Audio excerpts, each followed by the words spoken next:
সাথী এবার school dress ছাড়াই class করবে, তার জন্য সেই স্কুলে সরাসরি উকিল নিয়ে হাজির হয়েছে। এই দৃশ্য দেখে সাধারণ শিক্ষার্থীরা তো রেগে আগুন। মির্জা পরিবারের দাপট কি এবার স্কুলের নিয়মকে হার মানাবে, নাকি সাধারণ ছাত্ররা মিলে সাথীর এই অহংকার ধুলোর সাথে মিশিয়ে দিবে? কি ঘটতে চলেছে স্কুল গ্যাং ধারাবাহিক নাটকটির 5 নম্বর এপিসোডে, এবং 5 নম্বর পর্বটি কবে আসবে, আপনি কি করলে 5 নম্বর পর্বটি সবার আগে দেখতে পারবেন, এই সবকিছুর বিস্তারিত আপডেট জানিয়ে দিব আজকের ভিডিওতে। তাই আপনি যদি 5 নম্বর পর্বটি সবার আগে দেখতে চান তাহলে আজকের ভিডিওটি শেষ পর্যন্ত দেখতে থাকুন। হ্যালো ভিউয়ার্স, আসসালামু আলাইকুম, কেমন আছেন সবাই? আশা করছি প্রত্যেকেই অনেক বেশি ভালো রয়েছেন। তো ইতিমধ্যে আপলোড হয়ে গিয়েছে স্কুল গ্যাং ধারাবাহিক নাটকটির 4 নম্বর পর্ব। তো আপনারা অনেকে 4 নম্বর পর্ব দেখার জন্য অনেক অপেক্ষা করতেছিলেন, তারা দ্রুত দেখে নিন। আপনাদের সুবিধার জন্য ভিডিও ডিসক্রিপশন বক্সে লিংক দেওয়া থাকবে। তো 4 নম্বর পর্বে তো খুবই ধামাকাদার কাহিনী ঘটেছে। তো 4 নম্বর পর্বে আপনারা দেখতে পেয়েছেন, এদিকে কলেজের প্রিন্সিপাল মির্জাবাড়ির 2 মেয়েকে বলছিল স্কুল ড্রেস ছাড়া কিন্তু তাদের ক্লাস করতে দিবে না, যার ফলে কিন্তু সাথী প্রচন্ড রেগে যায় এবং বাসায় গিয়ে তার বাবার কাছে বিচার দেয়। কিন্তু তার বাবা সাথীর কথা রাখতে পারে না, যার ফলে কিন্তু সাথী প্রচন্ড রেগে যায় এবং সে সরাসরি উকিলের কাছে যায় এবং উকিলের কাছে গিয়ে কলেজের প্রিন্সিপাল এবং শিক্ষার্থীর নামে কিন্তু ডায়েরি করে আসে।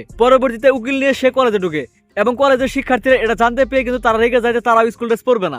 এটা নিয়ে কিন্তু তারা আন্দোলন করে। তো সব মিলে কিন্তু আগামী 5 নম্বর পর্বটি খুবই ধামাকাদার হতে চলেছে। তাই কেউ স্কুল গ্যাং ধারাবাহিক নাটকটির 5 নম্বর এপিসোড মিস করবেন না। তো এখন আপনারা জানতে চাচ্ছেন 5 নম্বর পর্বটি কবে আসবে। তো 5 নম্বর পর্ব কবে আসবে সেটি জানার আগে আপনারা দ্রুত আমাদের এই চ্যানেলটি সাবস্ক্রাইব করে ফেলুন। তো বন্ধুরা, আপনারা আগামী জানুয়ারির 15 তারিখ বৃহস্পতিবার দিন দুপুর 12টায় শুধুমাত্র প্র্যাঙ্কিং এন্টারটেইনমেন্ট ইউটিউব চ্যানেলে আপনারা স্কুল গ্যাং নাটকটির 5 নম্বর পর্ব দেখতে পারবেন। তো আশা করি বুঝতে পারছেন। দেখা হচ্ছে খুব শীঘ্রই নতুন নাটকের আপডেট নিয়ে।